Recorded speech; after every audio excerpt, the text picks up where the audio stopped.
Welcome to NeuroMovement Revolution with Anat Baniel, where you will discover breakthrough possibilities for your life through the brain's power to change. We're so happy that you can join us in making the impossible possible. It's definitely time to start because I see there are people there. And is the sound still good because it went further down? It's good at the moment, yeah. Yeah, okay, so I'm not going to do anything about it. Well, Martha, my dear friend and colleague, Dr. Martha Herbert, is, and if you can highlight her or whatever, is here with us for our next interview in relation to the film A Life Unbound, but also a lot wider than that. And I'm going to say a few words about who Martha is, and then she's going to fill in the more current stuff and whatever you, Martha, want people to know about you in this interview. So Martha is a neuropediatrician. She's also a PhD in psychology. Martha is probably the most educated, versatile, multifaceted person I know. Remarkable what she knows. Martha's book that has enormous impact on the area of autism is called The Autism Revolution. And I would like Martha to talk about Documenting Hope project. Of course, I hope you talk about that. And Martha is also taking the ABM training, and we are involved in a number of collaborations. And I think that it's a marvelous gift for first of all, to have you in my life and involved in our work. And also wonderful opportunity for people to hear what you have to say. So go ahead and add anything you would like. Sure. I don't have a PhD in psychology. I have a PhD in the history of consciousness from the University of California at Santa Cruz. Oh, okay. Which is really different. Yeah, it is. It is. My dissertation was on the late evolutionary works of the developmental psychologist John Piaget in relation to evolutionary theory. So there was a psychology piece, but I'm not a psychologist. Okay. I'm a neurodevelopmental pediatrician in that my subspecialty in pediatric neurology was neurodevelopmental disorders. Okay. Well, and I came to my path in I went to medical school after I got my PhD. Yeah. Which is important to say because I didn't just come right out of college and go straight. Yes, and maybe also say a few words how and why you came to ABM. Sure. Well, ever since I was a teenager, I was really interested in several things that when I met you, it really clicked. One of them was so-called body work.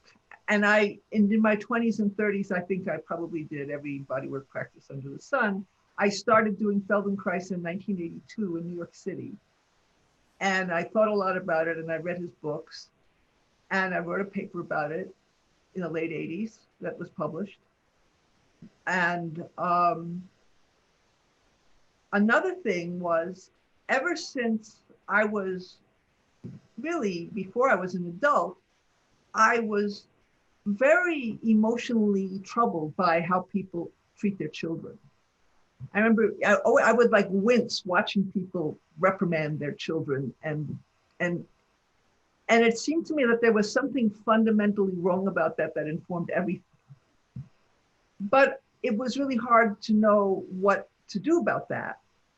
And also my dissertation had a very core theme of differentiation, which is absolutely critical to your work, Anat. And when we first met, within 10 minutes, you started talking about differentiation, and it really grabbed me.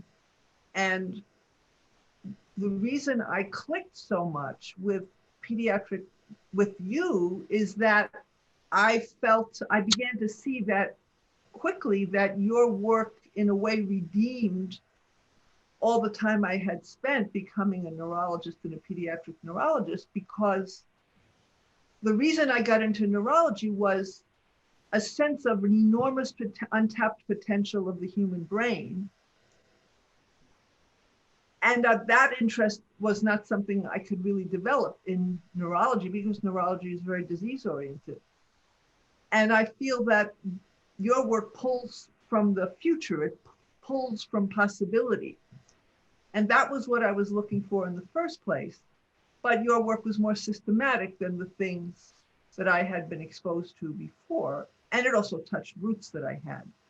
So I think that's enough for now. That's how I got into it. Yeah.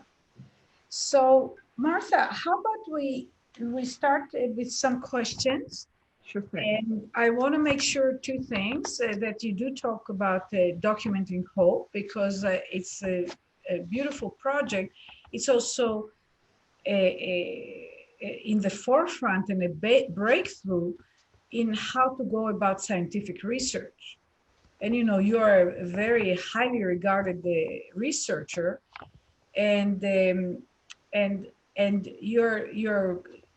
you're utilizing ways to change what research requires, or what it allows us to measure, which is not, and because so much of research is, so we can talk about it, doesn't allow real research of like mine now, it's our method or other healing professions in a real way.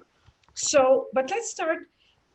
So my first question that I would like to ask you, why is movement so important to the human being's learning capabilities? Okay, I throw you a ball. No, I know. I laugh a lot. I'm sorry. It's just, that's okay. No, laughing is perfect. Well, the first thing we do, I mean, Piaget, who was my intellectual mentor, I mean, the first phase of development is sensory motor in his system. And that's the first thing that we do as human beings. And you talk about it so eloquently, Anat. There's all of these movements, random movements, that begin to provide sensory input that then becomes associated with it allows pattern recognition over time. And so it's the beginning of a sense of things that can then be organized as types of ways of organizing things that can be applied to other more complex levels as you get older. And another thing that's important about movement for human beings in particular is that we live in gravity. And in order to stay upright, we have to do an incredible amount of computation, much more than other creatures who may be four-legged or just not upright all the time, or not fully upright. And we have a period of extended dependency because we have to be born during a period when we're really totally dependent. If we stayed in gestation any longer, our heads would get too big and mothers would die. And mothers were dying in childbirth at a rate of 90% during the period of encephalization, which is the period of rapid brain growth in our evolutionary ancestors, because it was just too much. And so there was a very strong selection pressure. And from a physics point of view, the female pelvis couldn't have gotten any wider and still have been viable from a physics point of view. So in a way, we had to be. There were so many converging factors to make us be born helpless at the level of taking care of ourselves and needing to learn in order to get ready for the world. So there's many, many converging factors that make us have brains that need to learn, brains that are enormous compared to many other creatures, and movement is the first input into organizing the brains. That's me. Yeah. Oh, yeah. That's wonderful. And you know, the two of us had many conversations already about, you know, I say that movement is the language of the brain, and really movement is the fundamental driver of the formation of the brain. Because movement creates basically action and outcomes, and it's a feedback loop that then creates selection of which elements to utilize with what other elements, which leads me, and we can talk about it separately, the enormous relation, I mean, it's not even relationship, it's sort of joint genesis between movement and movement organization and the genesis of cognition and thinking. And language. So why does the brain need to take into account the whole body in computing every single movement? Well, this is something, you know, we could do a duet about this because we think about it all the time. But we're not built of independent pieces like a robot where or my skeleton that we're using in practice whose arm fell off today. So sad. It does it all the time. I have to get a screwdriver and screw it back in. But you know, every little thing affects the way we are oriented in gravity. You can really be thrown off if you don't compute everything. I think that, and the other side of that answer that has a lot to do with the importance of your work is that the way we grow up in this culture and in many, you know, and I don't know how long this has been going on.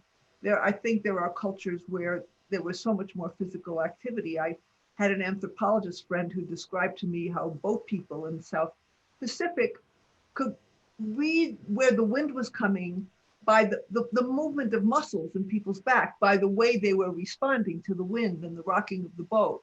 We don't have any kind of perceptions like that.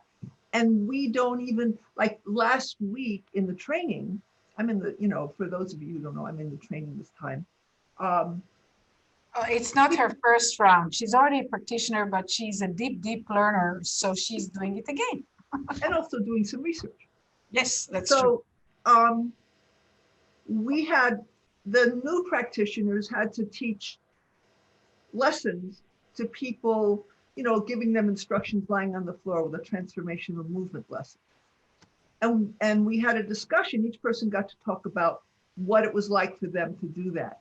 One woman in our group was saying, in one of the groups that she did this with, nobody knew where their pelvis was. And she would give them instructions and they had no idea. And if you think about that, the pelvis is a center of gravity, a power center. To be a mature human being in this culture, and it's 10 o'clock and you don't know where your pelvis is. What does that say about maturity? Because one of the first books I read by Moshe Feldenkrais was his book, Body and Mature Behavior. And the title sums up what I think can be cultivated by this work, which is not automatically cultivated by most, or, you know, hardly any other activities that I've seen. And I can't think of the examples for the hardly part. You know, exercise doesn't really inform your brain in a systematic way. You get very good at the exercise, but you're not having a systematic conversation with an input into your brain. So I feel like, and Moshe said this, he said, we're like 2-year-olds. You know, we really haven't as a culture moved beyond that. And so, I mean, I have a variety of interests and you'll hear about some of them in this interview, but honestly, I feel that of all my interests, this one, what you do is the most evolutionarily significant, because we have to get our acts together about how we move, how we raise our children, how we educate our children, how we handle babies. All of these things are so fundamental to whether we're going to get it, how much of a chance we have to get it right and fulfill our potential ourselves and with each other. So I think this is it's really important. And in many ways, we don't have it right. And it's driving a lot of our problems, at least contributing to them in a major way, in my opinion. Yeah, well, yes. I want to say something about what you just said. And you said something and you just went very quickly. And I think that some people who are not familiar with our work or with your work and thinking might have missed it. So it's an interesting phenomenon. I mean, people can learn to do certain things. I don't know, certain activities. I'm taking a simple one: wash dishes, prepare coffee. I don't know, and obviously there's enough connectivity between their brain and the periphery, and between the sensing and the motor, activity, to be able to do it reliably. Do not drop every other plate or something like that. However, these things can be learned without the person who has learned them actually maturing and growing and evolving through the process of learning itself. And this leads to two things, because there's the things we learn. We see it enough, we can't do it, very often we don't do it, and that will be the next thing I'm going to ask you about, elegance. We don't do it necessarily very elegantly or very skillfully, pile the dishes in a way that is not the most, safe and best organized or so on, but we do it right somehow. And so what I've observed in so many different ways, but I'll just give one example. When I talk, for example, to parents before they bring me a child, and they say, what can your child do? And they say, oh, they can sit and they can walk or stand. When they bring me the child, let's say a child with cerebral palsy, 3 years old, walking with 2 canes or with a walker. And I have a number of kids that just that I worked with, that it reminds me. And so what happens is I look at it and I wouldn't call it walking. I would not even call it walking. It has somewhat the element of being upright. It has somewhat the element of dragging the feet forward. But the way it's done is so hard and so not fulfilling of what walking needs to be like in order to really do it and do it well and be able to utilize it safely, that I just won't call it walking, even though you could somehow put it in the wide definition of walking.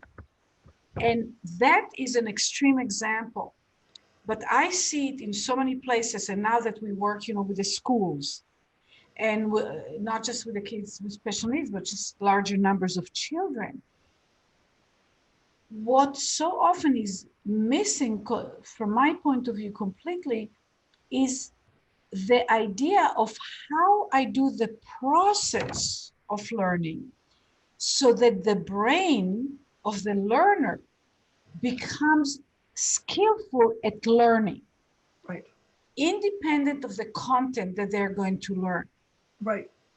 And that, I'm sure there's some schools or some places where people focus on that, but the majority is just, they learn the math. 1 and 1 is 2. They learn to write. This is A, this is B, this is C. And we rely somehow on that brain to make sense of it. And there are large numbers of children that can't make sense even of some of the basic stuff. And then many, many more children, and then as a result, adults, that never get to be skillful at what they've learned because they learned it without learning it at a high quality of the process of learning. So the focusing of how you go about learning seems to be invisible. And I think mostly because people don't know you can impact it intentionally. It's funny because when I was in my 20s and involved in things which led me to this interest in unfulfilled brain potential, I got very interested in the concept of learning how to learn. And I also was involved in something where I was in Santa Cruz in graduate school. And there was a guy who ran these workshops, and he took us surfing. And I was born in Brooklyn and raised in Manhattan. And for me, surfing is like the most out there thing. And it was really hard for me. You know, when I was a kid, there was nothing to play ball except handball. And I wasn't good at it. And I was on the corner practicing over and over and over for like 9 months. And then I got to be a killer handball player. So with the surfing, there were these small waves, and they were slow. And I practiced on these small waves and because I couldn't see them. And finally, I could see these waves, and I was able to practice. And it reminds me so much of your emphasis in your 9 essentials on the taking things and slowing them down so that your nervous system can get a chance to really perceive them. And when you go fast, there's just, you can't see it. But somehow I figured it out that if I was going to learn to surf out in those big waves, I had to go to the little ones and do it really slow. And, you know, and I did that, you know, but I didn't have a more comprehensive theory about, I mean, what's amazing about, you know, Anat Baniel method and is a more systematic approach to using that kind of thing, that kind of thinking in an anatomically and developmentally informed sense of the way the body is interconnected and works dynamically, as opposed to figuring out one skill, which I figured out, but using that in a much, much broader sense. So, I mean, it's really it's sort of kind of, this is not really a good way of saying it, but I'm going to say it because I don't have a better way of saying it, like a remedial how to be a human being training, because we just haphazardly get through babyhood and childhood. And this way you can kind of go through and say, oh, this is how it works. And that's how it works. And it becomes more and more elegant, which was, you were going to ask me. But I mean, in this work, you get to luxuriate in all of those learning processes. And when you luxuriate, you get more elegant as opposed to just sort of good enough. Yeah. You know, it came to me, that it was quite a few years ago. I was in New York and I was doing a presentation, probably in relation to one of my books coming out. And in the audience was a woman that taught tennis in a tennis club in, I don't know, Westchester, New York or somewhere, to children. So she came up to me at the end, and after I finished, and she said, I'm teaching these, they were triplets, and they were born small, and they had, you know, some developmental issues, and they couldn't figure out, you know, how to serve, and they had some other challenges. So, and I talked about the essentials, and I just said to her, because, you know, she did it very dedicated, but she did it the usual way, like lots of repetition and try harder and, you know, encouraging them and whatnot. And so she took the essentials, she slowed it down, she shifted the positions in which they did it.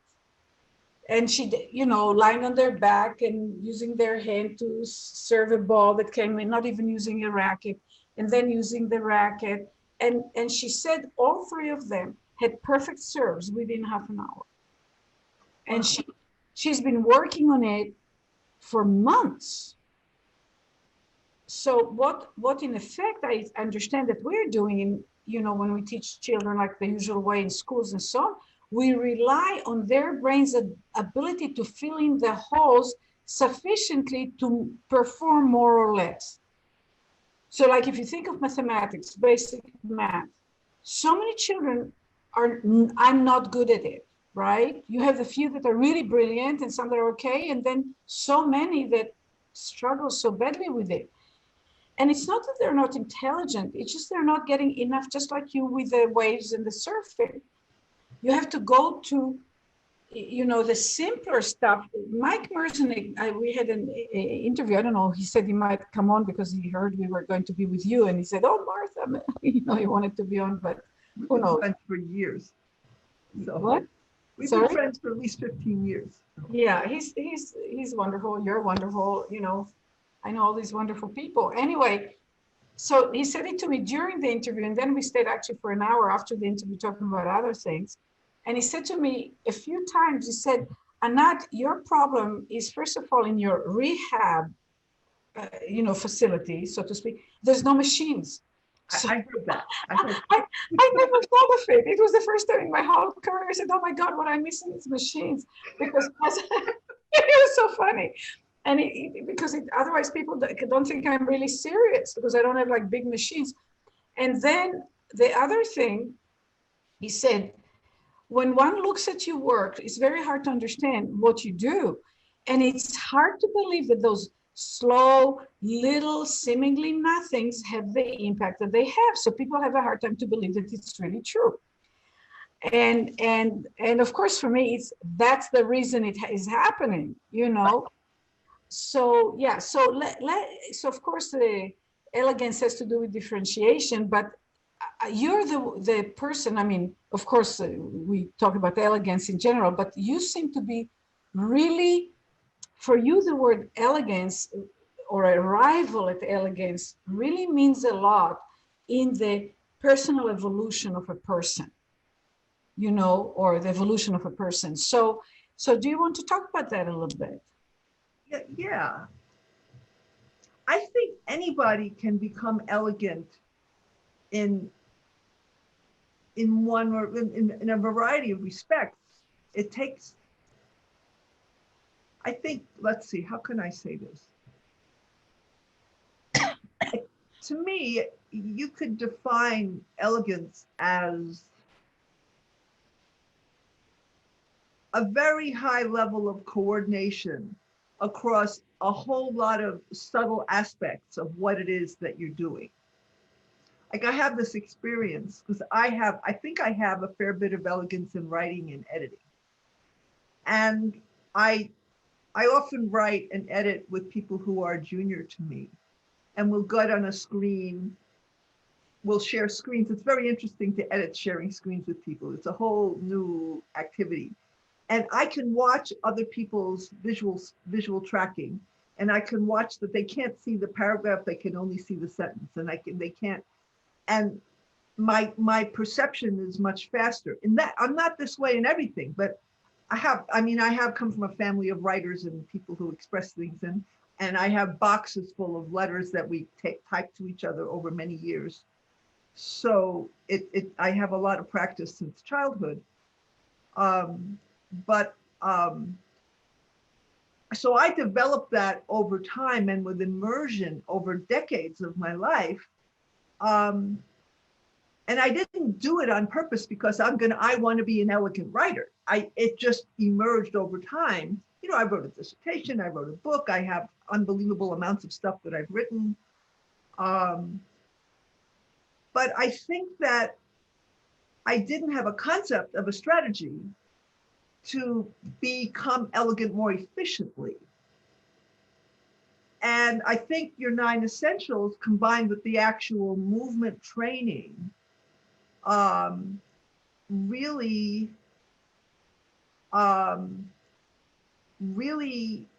are a strategy like that. When I was really immersed in this work in 2015-16, and I took a 3-week trip to China. And for 2 weeks, I was running around giving talks in 5 cities and whatever. And people kept saying to me, you're so elegant in the movement. And I knew exactly what they were talking about. I wasn't trying to be elegant, but it was just doing so much of this work and being in the training, and it happens, But it is, I think it's an intricate coordination of things that have all come into your awareness so that you can coordinate them. If you don't become aware of things, you won't be aware of how they are going and that you can vary them and that you can maybe do this one a little differently than that one and make it smoother,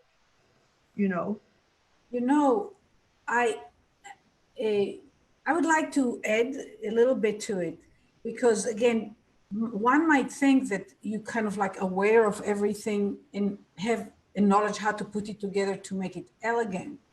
My experience is that through the process that you did in the training and so on, there is a lot more differentiation. That means that Right. the differentiation allows for the brain spontaneously to pick, Right. to pick more refined coordination Right. that leads to elegance. But that is done by feeling. By feeling. And I had a dialogue in my car with you after I sent you the questions about feeling. And I want to just, I feel like in medicine, it's almost like in our training, especially now, we're not trained to do physical exams very much. I mean, we learn it, but it isn't like the old days when you couldn't send it off to a lab or get an MRI or whatever. And people don't understand how much you can cultivate feeling and sensitivity as a discipline. As a disciplining sensitivity and feeling. And there's a way of deprecating feeling and sensitivity as inherently imprecise because you can't quantify it. And I think that that's a real profound misconception. I've been interested in osteopathy, and I took a workshop, one of the biodynamic workshops some years ago, and the teacher was saying, he tricked us. He said, there's a laboratory at MIT where they can measure the weight of a single hair fiber on your finger. It's so delicate. And then he paused and he comparing it to the work, but they're only scratching the surface. So there's this, we actually have extraordinary capability for very, very delicate sensibilities. And some people develop it if they have a type of work that's a craft that they have to do really well. I remember a developmental botanist friend years ago told me, his idea in his field of really admiring experts were people who really knew the innards of their machines in like almost an organic fashion, as if it was alive. But most people don't really get to develop expertise at that level of refinement. So they never get to experience that level of their capability. But I think it's something that anybody can do under the appropriate cultivation. What you said, there's a guy by the name of Dr. Wilson. He was a neurologist in Kaiser on the East Bay. And he came to me, he heard about me when I moved to Marin County, and we met, and then he started bringing me patients. And at that time, Kaiser paid for their sessions with me. And he was really a pioneer in the sense of talking about the workings of the brain. And he wrote a book called The Hand. I don't know, Martha, if you read it or not. And he had a chapter of different people that use their hands that's what reminded me that really they have to develop a pretty extreme dexterity, right? Refinement, sensitivity, complexity of what you can do and what you feel, the information, the meaningful information you gather from sensation and feeling. And he invited me one time, he had a patient that was a 17-year-old guitar player that had pain and couldn't play anymore or whatnot. And he had a bunch of quote unquote body workers and maybe 4 or 5 of us. And the 4 went before me, I went last, and I did, my thing, completely different. And it was really effective for the boy. And he wrote a chapter. So he wrote a chapter about my work, and he wrote a chapter for other people. And so he had the whole concept that the sheer fact that you learn to develop your hands to a greater degree of refinement and complexity and enhance your ability to feel and sense changes your brain. And that was, I don't know, 30 years ago or something. So that was really ahead of his time, big time. And then he retired, he left Kaiser, and he moved, I think, down to LA. And he started working with delinquent teenagers. And what he did with a group of boys was he collaborated with a mechanic shop, or, you know, like car repair shop mechanics. And that mechanic took upon himself to train these 14, 15-year-olds how to work with a car and an engine. And it was also before that cars were mostly a mobile computer. So, and all these boys completely changed. They stopped, they completely transformed through learning. Of course, you and I can analyze it into also our point of view, but it was a remarkable project that ended up, going nowhere, because people don't understand that it changes the brain as a whole. It changes the sensibility of the system as a whole. So that leads me to the next question, if I may go.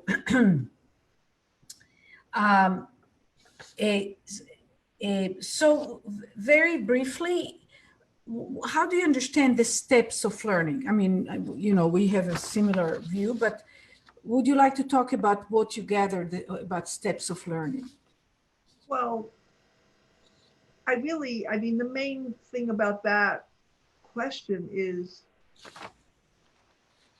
that question, it was the first point of contact with you where I realized that we were thinking about this thing in a pretty similar way. At that point, I didn't know enough about you, but this making a distinction and then realizing that thing one is a different thing than thing two, and then having new connections and integrations emerge, you can cultivate making distinctions, and you can get better at making differentiations, and then that creates the conditions for integrating information. I think that learning to note distinctions can happen through learning how to cultivate your awareness and sensitivity and sensibilities. So, and then making sure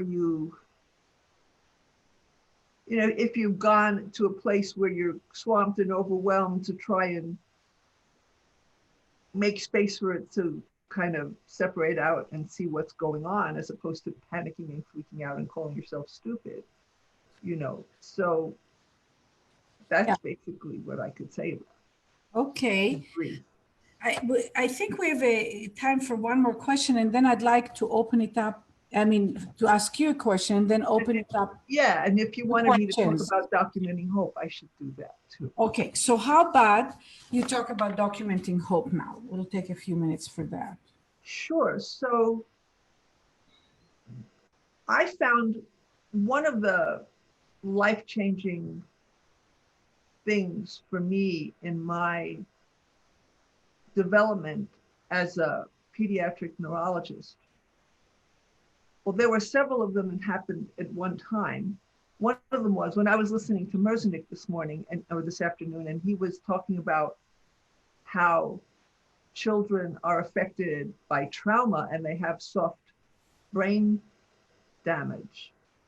And I've had many discussions with Merzenich, and his one of his postdocs worked in my lab, and she was working with him on the impact of toxicity on brain organization, and looked at, did needle studies of rat brains around this kind of thing. And then she was a vegan, so she went to non-invasive methods, so toxicity is another thing. It's another kind of trauma. But when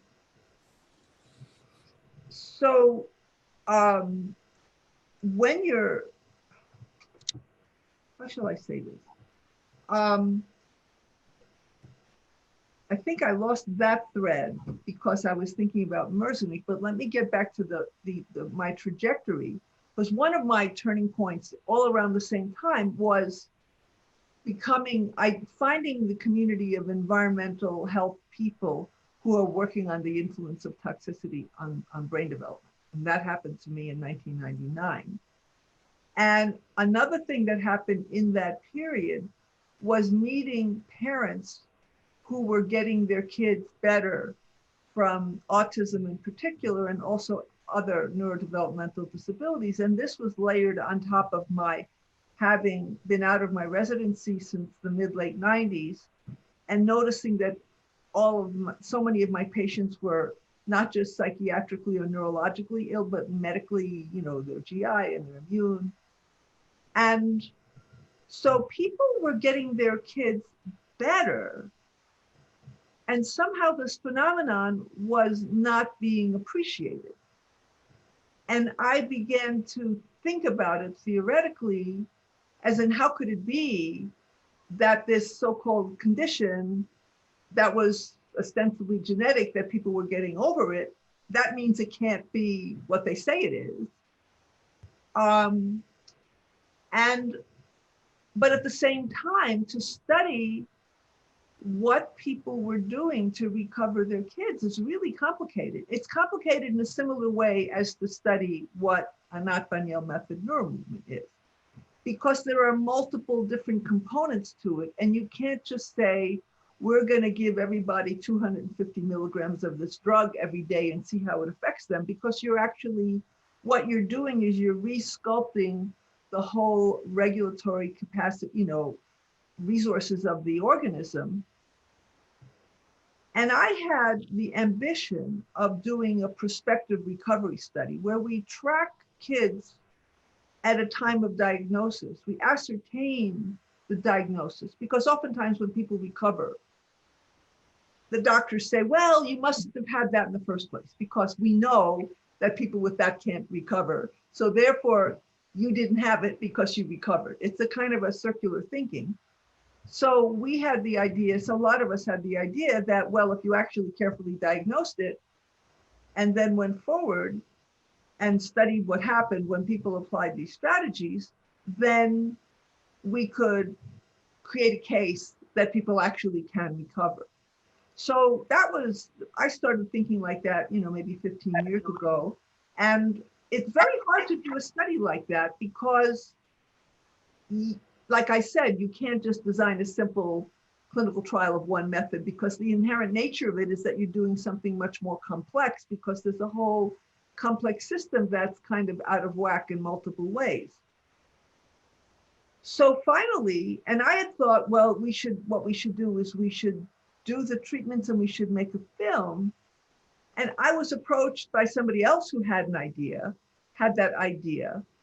And the project changed its name in 2014 to Documenting Hope. We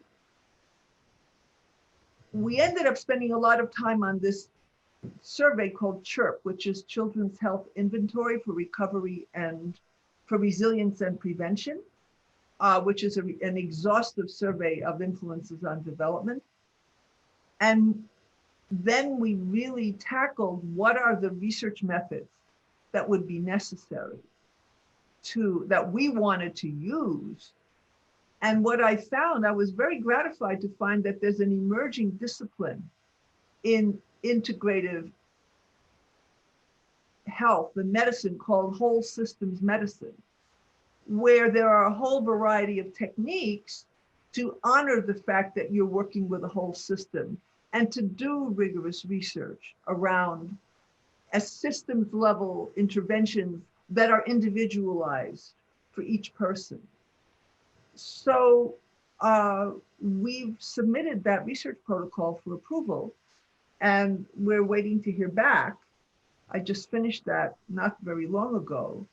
But I feel very gratified, first of all, that we have a remarkable team and a fantastic data analyst to do this work, and to really have a commitment to do it in a way that has integrity in relation to what people, we're calling it the community, we're saying we're replicating the community-based model of how people get these children. And it's not just children, because people are using this kind of approach as adults, like Terry Walls, who got over her multiple sclerosis and has written books. She's an internist who figured this out for herself. A lot of people have figured this out.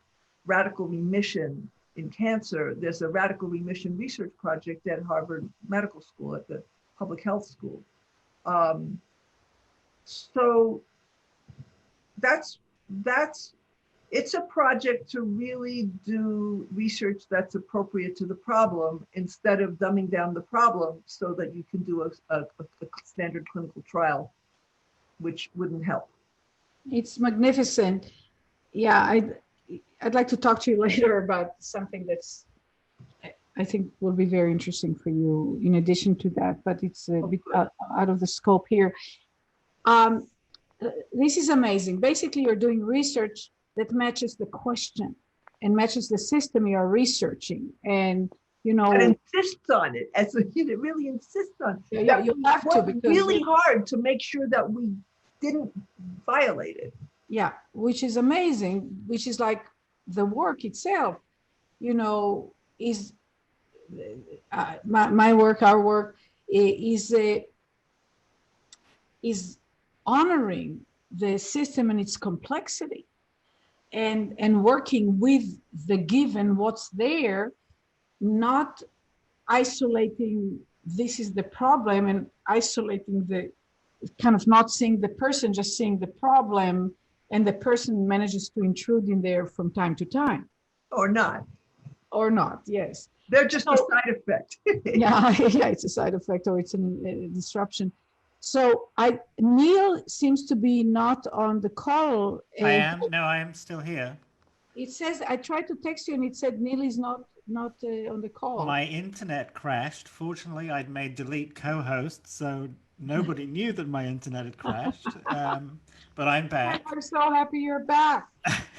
Me too, because it's been a fascinating and fantastic discussion as always. I'm very aware that for Martha it must be nearly 10 o'clock at night. But cool. It's fine. She's fine. She's you know that we don't do this very often, so it's such a wonderful opportunity. Martha, I would like to open it for questions that people might have for you. Yeah. And do it in the chat. So, or it depends how many people we have. Yeah, we have maybe, or people can, or do you want to do it that people raise their hand? You go to participant, and on the lower right side, it says raise your hand, and if you click on it, it'll we'll see you. So either way, either in the chat or by you can do one of either one. So if anybody has a question or a comment or I do. Oh, I see. Okay. Do the raised hands go to the top? The raised hands go to the top. There's somebody who's made a comment on Facebook saying that you said rescoping your regulatory capacity. Can you break it down to simple humans? I didn't think I said rescoping, but maybe reshaping. I mean, just the way we were talking earlier, that the brain has to compute everything in the body in order to maintain its status. There are all these different systems in our body that are talking to each other.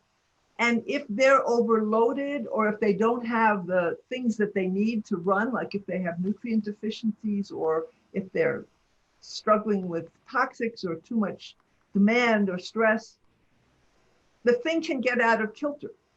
And so when you have a chronically ill person, in documenting hope, we working with children, we have to it's like you're trying to figure out how to make the thing work right. There's an approach, there's a term we like called bioregulatory systems medicine, which talks about progressively fixing all the things that you can fix so that the system corrects itself. You give it what it needs, which may be just things it's lacking, or it may be things that help. It's almost informational guidance to get it to figure out, oh, I was doing this and I'm stuck on this sidetrack and I should really be over here. So that's kind of what I was meaning. You know, when you said it, Martha, even though, I mean, so from movement point of view, you know, if I take my arm forward, there's quite a lot of weight and a lever that is in front of me. So for me, not just to topple forward, there's something needs to happen elsewhere to counter the weight that I just brought forward. And there's many different ways to do it. And there are ways that are more harmonious and, you know, better organized or not. And we can see it when some people, when they get older, they don't do that as well and they fall. So people think that older people fall because they're weak, which can also be the case. But from my point of view, it's the brain.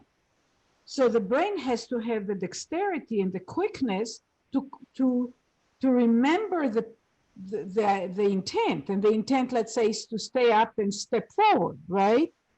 But something happened that makes it that if it just keeps going and the trajectory is starting to go, you're going to be down, right? You're going to fall. So it has, but it has to do it with this really complex system. Right. And so two things happen.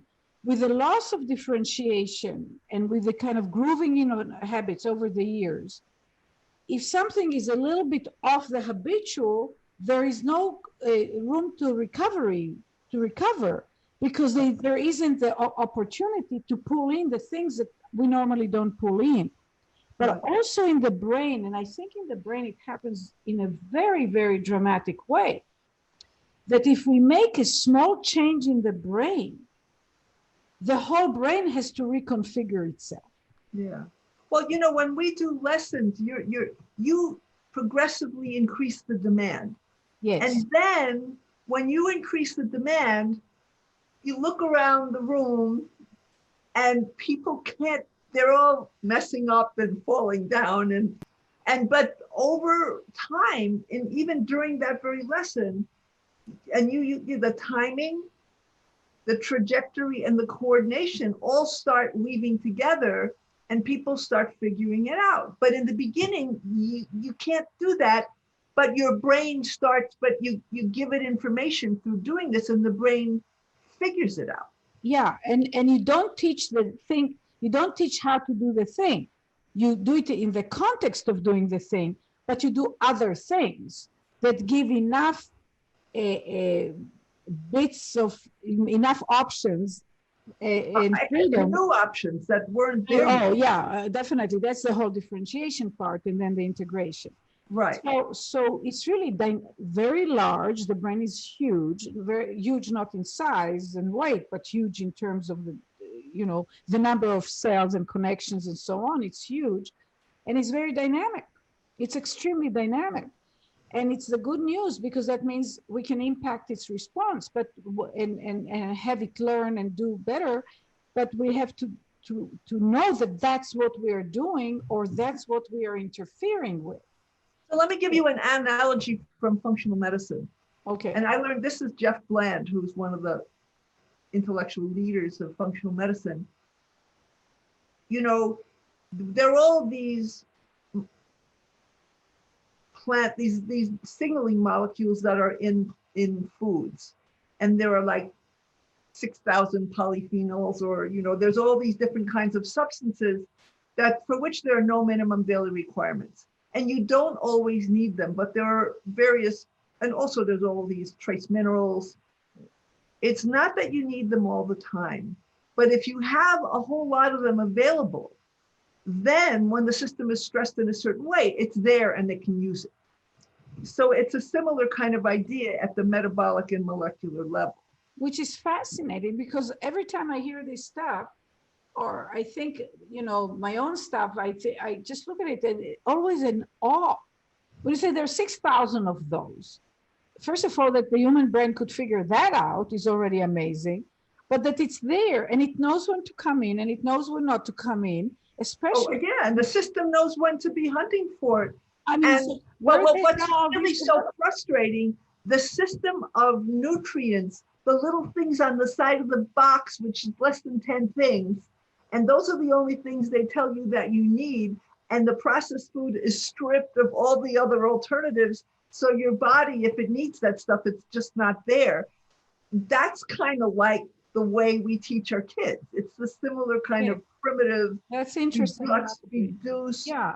narrow, doesn't generate health and flexibility. You know, the one thing that I've felt from the beginning, but I have experienced and witnessed thousands of times now, if not tens of thousands of times, with adults and with children. And with children, it tends to be very dramatic, you know, the little ones, is that they are brilliant. And one of the things that I also realize is the fact that somebody had, let's say, brain trauma or brain damage doesn't mean that they don't have an amazing brain. It's just a brain that needs a little help to find its path again, to come home again to itself. And the built-in potential for intelligence. Mm-hmm. It's not like we are born intelligent. We are born with the potential to evolve tremendous intelligence. And that's the part that is so, we're really in the beginning. And that's like, you said it when I was flying, you know, helping Moshe Feldenkrais, you know, and we were flying across Atlantic. And never mind the whole conversation, but he said to me, humanity is in its infancy. It's somewhere between 2 to 3 years old. He had a positive, you know, idea of the future, but we're still struggling with the two-year-olds driving cars and having bank accounts and making political decisions. So you know, so we witness it now very dramatically. I would there are questions in the chat. I would love to take more questions. Martha, can you stay an extra 10 minutes or so? Yeah, I'm just looking at the questions. Where are they? I don't see them. They're in the chat. They're below the names. Yeah, but can I get rid of the, oh, here I see how, well, no, the name stuff, that doesn't help. Neil, can you guide me on which question to take next? Because I can't see all of them at once. Yeah. Well, how about you do that? That'd be great. Neil. Okay. Well, actually, this was one that came in very early on, and then I lost it when I crashed. So for Dr. Herbert, from Nedi Safar, do you think that ABM helps autism because the proprioceptive stimulation is calming and organizing, or is it because the movements replicate the developmental movements in order, thereby giving the brain wiring that is more typical? You know, actually, I don't think it's either of those things fundamentally. I think that, well, here's my theory. It's a little more complicated than that, and it's not a widespread theory. But I think that for many people, nobody knows what proportion of people, there's a certain amount of brain inflammation going on. And this is in chapter 5 of my book, Autism Revolution. When you have inflammation, the cells make a kind of the neurotransmitters create noise in the brain that interferes with picking up actual signals. So it's like you're trying to listen to the radio, but there's so much static that you really can't hear what's going on. Maybe that's an out-of-date metaphor. It's like a bad computer connection, you know? And so when people, if they're infants and they're developing autism and they have all this static going on in their brain and they're doing movements, they don't really get all the information from the movements because there's so much competition from the biochemical disruptions going on in the brain. And so they have to make up for lost time. So when you give, I think it's not specific. I mean, there is proprioceptive stimulation, but it's actually organized information about the way the body moves one part in relationship to another. So it's not just any old proprioceptive stimulation, it's really helping the body develop an awareness of itself, the person in relation to themselves in their body, in a less blurry and more precise way. And I don't think it's about developmental order necessarily, although sometimes it is. But you could just, anything that makes the experience of one's body more organized can upgrade the brain. So that's the way I look at it. I'd like to add to it because it's interesting. I actually never heard you talk about the noise to signal ratio, basically. And not that I thought you don't, I just don't remember you talking about it. But this is what I realized working with children on the autism spectrum, is that they have some disruption in their ability to perceive differences. Mm-hmm. So when a difference, and I talk about it, I think also in the book, but when a difference is not perceived, it does not exist. It can exist to me, it can exist to you, but so that's one of the mistakes from my point of view of some of the therapies that are done in children, not just on the autism. In cerebral palsy, it's the same thing, except it has to do with the intensity of depends on the kind of CP, but the intensity of the spasms and the lack of variability in movement due to, the pattern intense spasms, or spastic muscles that anyway, I won't go into too much detail. So the thing is to do, and I think of it in terms of the brain, and of course there's movement, and the movement is perceived, but it's delivered in a way that provides enough difference, enough clarity so that the child can actually sense, feel, perceive what is going on in a way that you and I tend to perceive. So I'll give a quick example. After a while working with some of the children on the spectrum, when I could hear them in the waiting room, and a number of them had this very high-pitched monotone voice and loud. And the parents would try to, it was a waiting room, they tried to say, oh, inside voice and all that stuff. And it didn't have much variability in it. And I thought, wow, they don't know that they're loud. They don't know that it goes to the level that they can perceive it. So a lot of what is called stemming or self-stimulation in the children, you can think of it as stimulation because it's intense. But for me, it represents the fact that the child has to go that far to start noticing it relative to not going there. And so because the brain can't self-organize, can't form patterns without the perception of differences. So the child and the brain has to self-organize. It's like, I give people the metaphor. I didn't have it. I had once or twice, faster, heartbeat. And that alone, really fast can be disturbing. But imagine the heart all of a sudden out of whack. It would be super anxiety producing. Same thing for breathing. When the brain is like that, when it can't give itself a temporal, that means rhythmic, coherency, and perceptual coherency, and make sense of what's going on, it's enormously anxiety producing.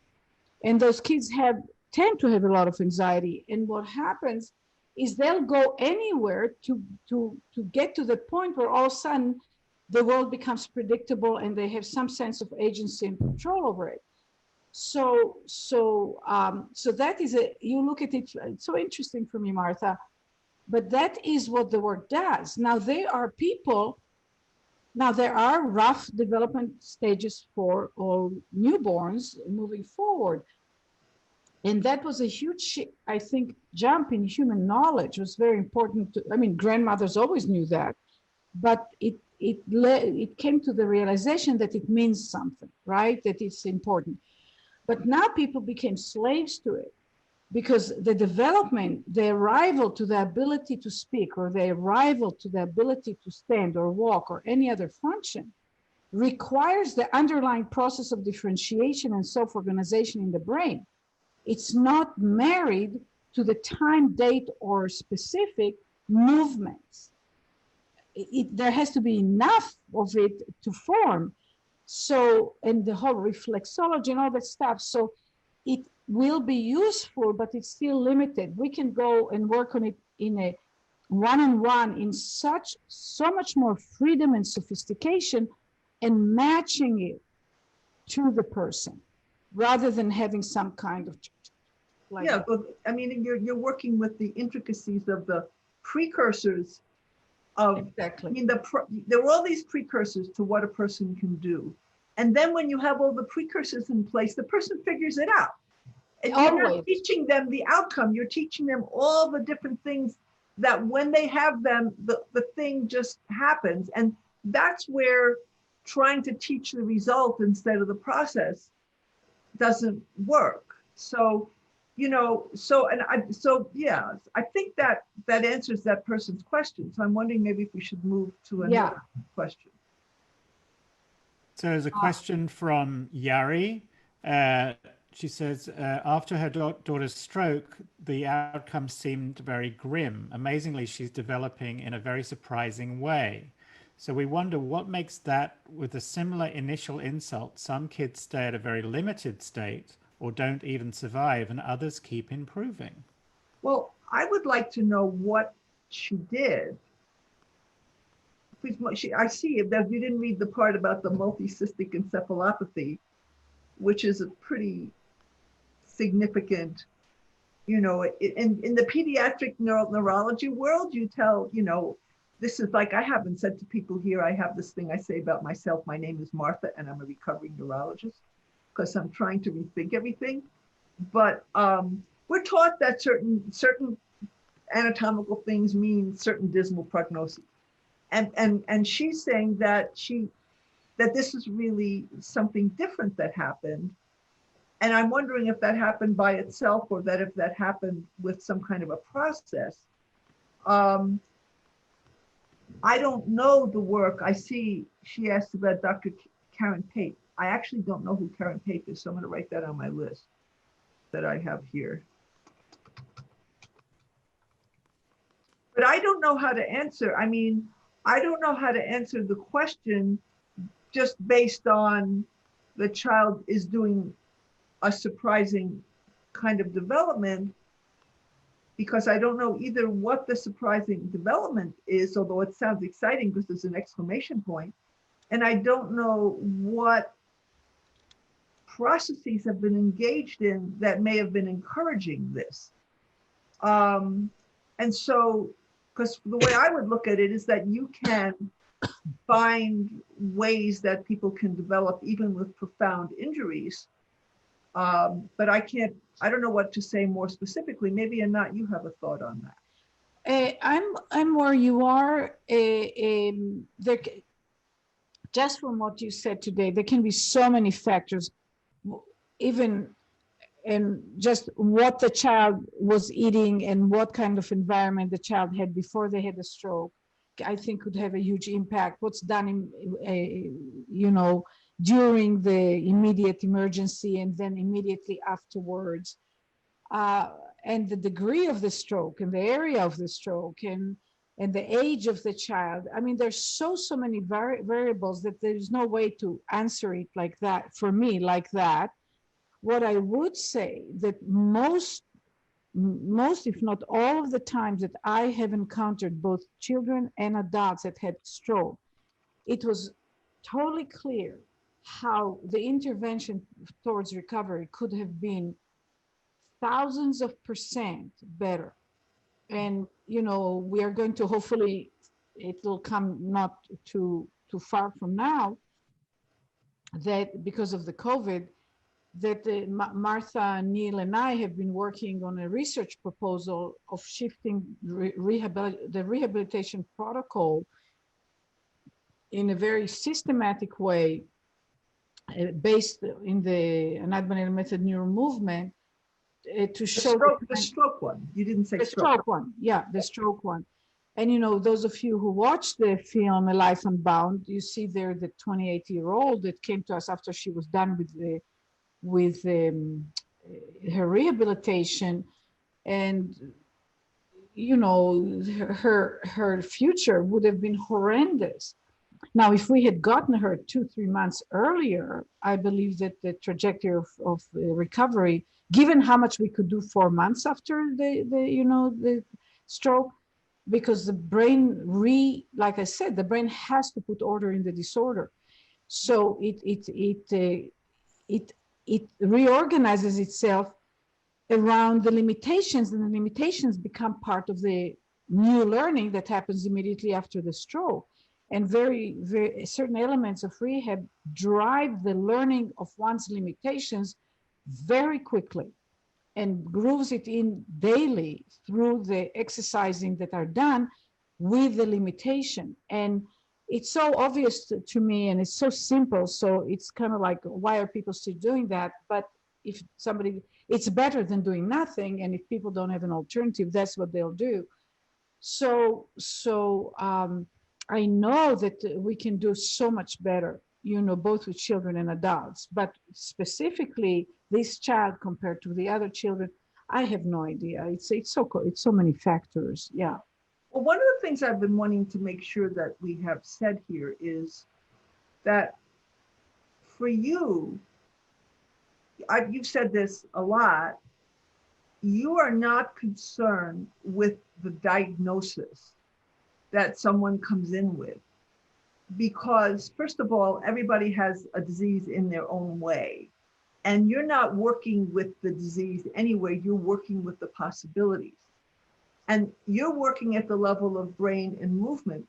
But this is also the case in functional and other kinds of regulatory and integrative medicine, where the disease is considered an outcome of a whole series of missed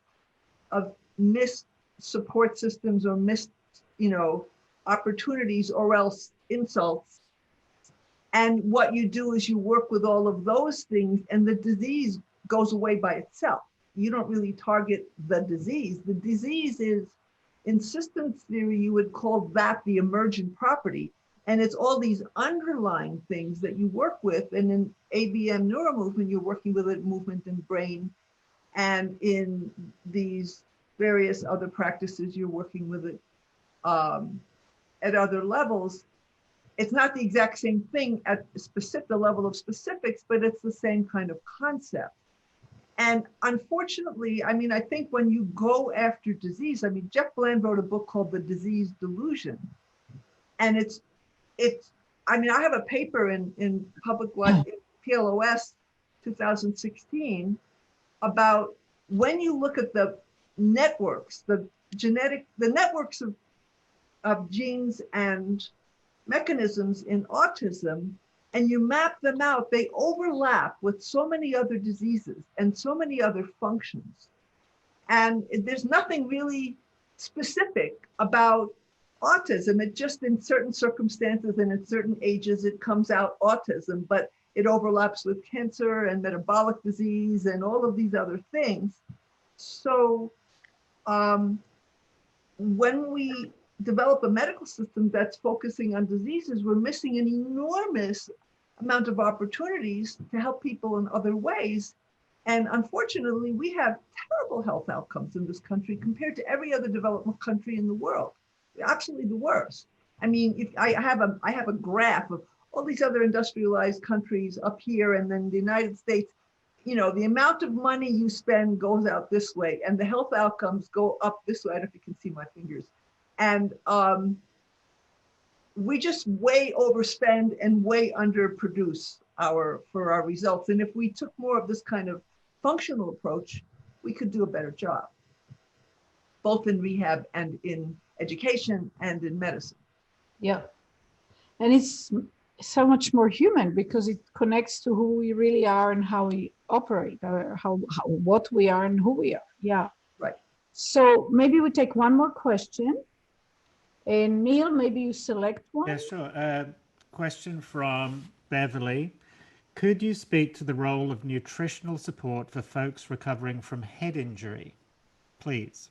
Oh, yes. I actually, when I was taking an earlier training, I was staying with these friends of mine, and we were hoping to write a book together about this. And then one of the two people had another concussion. And They needed the treatment not to write in order to write the book. right, but we had this whole thing of, imagine, there's this earthquake and fires in your brain, and you really need to repair this. This is terrible that she kind of couldn't do it, because she had found all this amazing research. Like, after there was an animal study where after a deliberately inflicted brain imagery, they had imaging of the cells struggling like crazy to organize themselves, to fix things up. And they were engaged in repair processes where you really, really need to have a super amount of essential fatty acids and antioxidants and various minerals and a whole bunch of things that should be like the emergency supplies that are brought by, emergency FEMA, the brain's emergency management, and most people, and you can correlate the persistence of brain trauma with the level of it. The more depleted you are in nutrients, the longer you're going to have complications with your head trauma. And there's also therapies, not only nutrient, but like therapies, like photobiomodulation, various frequencies which go through the skull and help the brain heal from injuries that have a lot of research behind them. And they impact biochemical and inflammatory processes.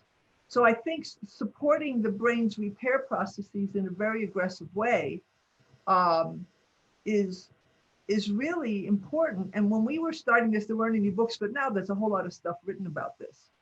I don't know how far, but I would say absolutely it's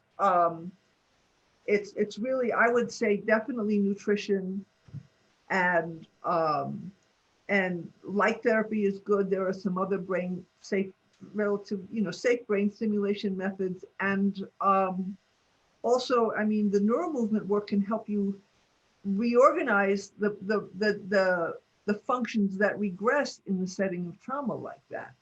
And those things can all be worked together, because you do have to repair the brain tissue as well as repair function. Yep. Working with especially with the children that have had the brain trauma of one kind or another, quite a few years ago, I started noticing that after 5-10 minutes, 10-15 minutes that I work with them, and they change. I mean, there's a lot of response, but they would get those really strong black things under their eyes, and the color would leave their face. And I started sending them, to like Dr. Maya Shitrit Klein and other people, because I went like, I don't know what to tell people to take, but these kids' cells need the support. Yeah. Because the children were learning, but it was like they were like.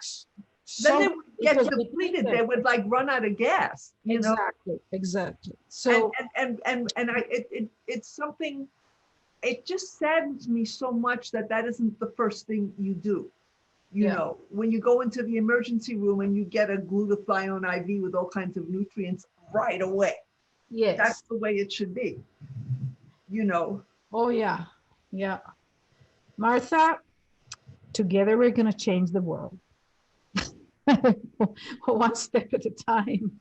Right. But you are such an unbelievable source of knowledge and care and thinking and understanding. It's just remarkable. So thank you so much. And for being with us, and I'll probably bring you on to more podcasts, and maybe we can just dive in. Dalit is shaking her head. She wants you back. Absolutely. And I would love it if I'd like to get the links so I can share what I can share with other people. So the link to what? to this recording and. Oh, yeah. It'll be next week. It'll be next okay, week. great. Our Okay. I mean, it's live. It'll stay on Facebook now in perpetuity. So it's all about 5 minutes after this finishes. You'll be able to see it immediately.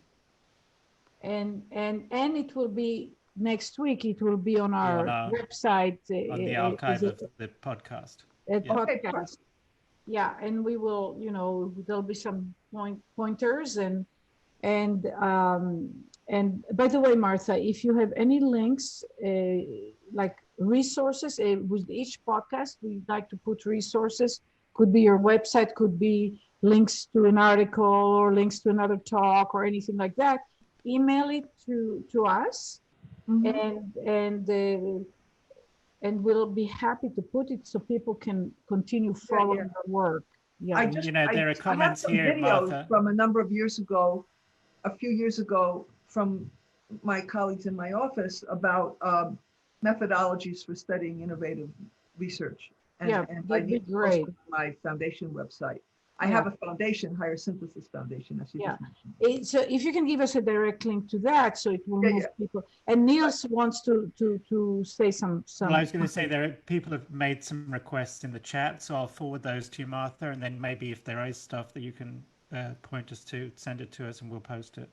Okay, very good. And we'll put and you can put more than one website link. The Higher Synthesis and whatever else you have. Right. And MarthaHerbert.org is my main website. Yeah. So now people already have that, and just send it to us. And there's unlimited space to put links there for us. So wonderful. Thank you so much for being such a big yes. And let's just open everybody and unmute people so they can all say goodbye. And we still have 2 more interviews to come. The next one is at 11 o'clock Pacific time tomorrow with Dr. Jill Bolsey-Taylor. And the last one on Saturday at 6 o'clock is with Dr. Christina Bethel, who does really important work on on children health. She was almost single-handedly created all the, what is it called? What she does, not surveys, but that we know statistics. All the statistics about children health and we used her in our documenting hope work a lot. Yeah, what's the general word? Epidemiology, disease. Yeah, no, but she gives the actual statistics. So she and then based on that, she and other people have been pushing policy in Washington in terms of covering children's health and treatments and so on. And the last, she's going to talk more about, I think, about her quite a few years now interest in trauma, both the maternal trauma and the child trauma in relation to it, or independent trauma to the child after birth, and getting a way to know which child is traumatized. And Mike talked about about it today, about measuring the health of the brain, because children don't know they were traumatized. Oftentimes parents don't know, or situations, sometimes children get traumatized and nobody knows that they were traumatized, right? And working with that, and she's very, very interested. And of course she loves NeuroMovement, ABM NeuroMovement, and she has been into meditation and all kind of other ways to try for healing from trauma, to heal the soft tissue damage. I think sometimes it gets pretty intensely hardwired into lower centers of the brain. So just by observing the behaviors of people. So anyway, so that's she'll be the last interview on Saturday at 6, which is the last day of the film. So thank you so much for listening. And maybe Neil unmute everybody so we can say a loud goodbye to Martha. Thank you, Martha. Let me allow the participants to unmute. There we go. Thank you, Oh, Martha. sorry. Thank you. Thank you, Martha. Thank you, Martha. Thank you, Martha. Thank you, Anat. Thank you, Anat. guys. Hi, Amy. Hi, Nadia. Hi, everybody. Thank you. Thank you. Bye-bye. Bye-bye. Thank you for joining us on NeuroMovement Revolution with Anat Baniel. You will find all of our podcasts and additional resources on our website at www.anatbanielmethod.com. You can also subscribe to this podcast for free on iTunes, iHeartRadio, Spotify, Google Play, Stitcher, and TuneIn. We look forward to seeing you online for our next NeuroMovement Revolution.